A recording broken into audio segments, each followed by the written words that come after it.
Hi, I'm Craig and welcome back to our Making Paradise YouTube channel.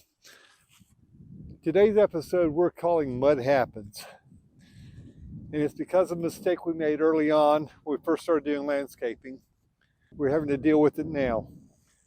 When we first began out here, we needed fill dirt up against the house. We were going to put a vegetable garden in this area over here. So it made sense to take the sod off of here, move it up against the house, use that to fill with. As we started digging into this area, it got rockier and rockier, never improved. So we gave up on the idea of putting vegetables up here, build raised vegetable beds in an area easier for us to use, closer to the house. But we had this hole here, in some places dug 2 feet deep. So we had to fill it in with soil we dug elsewhere on the property, then putting it here. I am putting the small fruit beds in this area. So I've been able to dig out the trenches, pile the dirt up, but I'm at this upper part where the ground hasn't frozen for a couple of days now. We've had about a 1/4 inch of rain every third day or so. So this is getting real muddy and hard to work with. I have one more trench I want to dig to put small fruits in going across this area. I'm trying to get this solid enough for the tractor to be able to drive over it back and forth so I can dig the trench.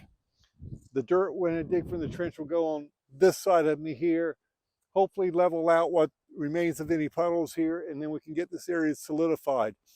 If we were doing this in the summertime, the water would probably evaporate, the ground would get hard, it'd be easier to work with, but we need to get these small fruit beds in now because we have lots of things to go into them.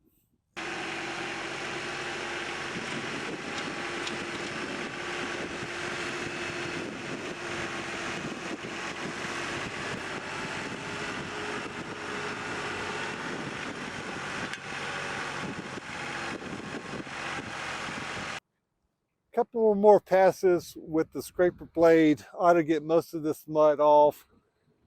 Pushing it down to this side, I'm then using the front loader to move it out to a pile where it can dry out. It's so wet I can't do anything with it. It has no structural integrity as wet as it is, so it needs to dry. One thing I'm looking at with this mud, it has a high clay content almost. So when we start building some ponds, it may be a very good clay that we can use to keep our ponds watertight.